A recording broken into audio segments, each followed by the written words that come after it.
20 సార్లు మాట్లాడాలి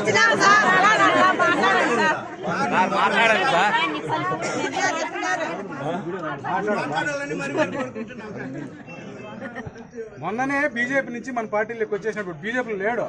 మొన్ననే సీఎం సమక్షంలో చేరినాడు వజ్రభాస్ రెడ్డి. మీరు ఇంకా అట్లేం లేదు, అర్థమైందా? సరే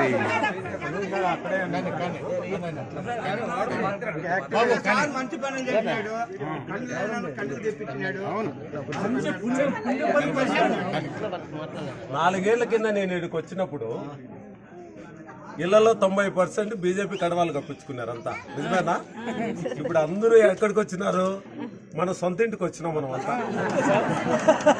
ఏమి అట్లా పోయేసి వచ్చినా, ఒక రౌండ్ వేసుకొని వచ్చి మళ్ళీ ఆడికి రావాలో ఆడికి వచ్చేసిన. కాబట్టి మనం అందరం ఆలోచన చేసింది ఏమంటే, మగ్గులన్న మంచి చెడు అనేది ఎప్పుడు తెలుస్తుంది? ఒక వ్యక్తికి మనం మధ్యలోకి వచ్చినాడని ఇప్పుడు మనం అనుకుంటున్నాం, కానీ ఆయన ఇక్కడికి రాకముందు కూడా కొన్ని వేల మందికి చాలా మంచి పనులు చేశాడు ఆయన. ఇప్పుడు మన ప్రాంతానికి వచ్చి మనకు అదృష్టాన్ని కలిగినట్లే. ఇప్పుడు చాలామంది మాట్లాడతారు కొత్తోడు ఇంకోటి అని. ఎవరైనా కానీ ఒక వ్యక్తిని మనం ఆస్వాదించాలంటే ఆయన గత చరిత్ర చూడాలి.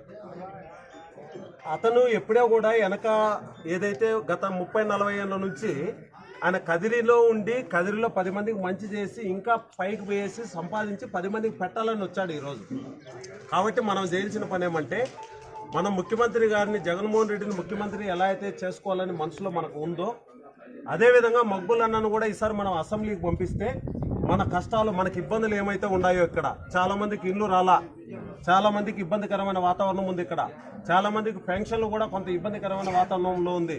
అదేవిధంగా మీ అందరికీ కూడా ఉపాధి హామీకి సంబంధించినవి చాలా మందికి ఒక ఇంట్లో ఒక బుక్కే అంటున్నారు. అంటే అట్లా కాకుండా 2 బుక్కులు ఇప్పించడానికి అవకాశం ఉంది. ఈ విధంగా మీకు 27,000 సంవత్సరానికి వస్తే 54,000 వస్తుంది ఆయన ఎమ్మెల్యేగా అయితే మనకు. అంటే ప్రతి కుటుంబం కూడా సస్యశ్యామలంగా ఉంటే రేపు పొద్దున్న మనము మగ్గులన్నను గెలిపించుకోవాలంటే ఏం చేయాలి? అందరము ఏ గుర్తుకెళ్ళి ఓటు? ఫ్యాన్ గుర్తుకు ఓటేయాల మొత్తం అంతా. కాబట్టి మీరు ఓటేయడం కాదు ఈసారి. ఈ రోజు నుంచి మీరు ఒక్కొక్కరు 10 ఓట్లు వేయిస్తారా లేదా నాకు అంటే చీకటిమానుపల్లిలో ఇక్కడికి వచ్చిన వాళ్ళంతా వేయిస్తే ఎదుటి పార్టీలకు డిపాజిట్ కూడా చేయాల్సిన బాధ్యత మీది. ఈ పొద్దు టీడీపీ నుంచి బీజేపీ నుంచి ఎంతమంది అయితే పార్టీలకు వచ్చినారో మీరందరూ ఒక్కొక్కరు 10 మందిని తీసుకొని వచ్చేసి మొత్తం ఆ 2 పార్టీలు ఎక్కడైనా ఏమన్నా ఉండి డిపాజిట్లు పోతేనే మీకు పేరు నిలబెట్టినట్లయితే మీరు డిపాజిట్లు పోగొడతారా? ఆ పార్టీలు గెలిపించుకోవాలని సందర్భంగా తెలియజేస్తూ నాకు ఈ అవకాశం మీ అందరికీ నమస్కారం.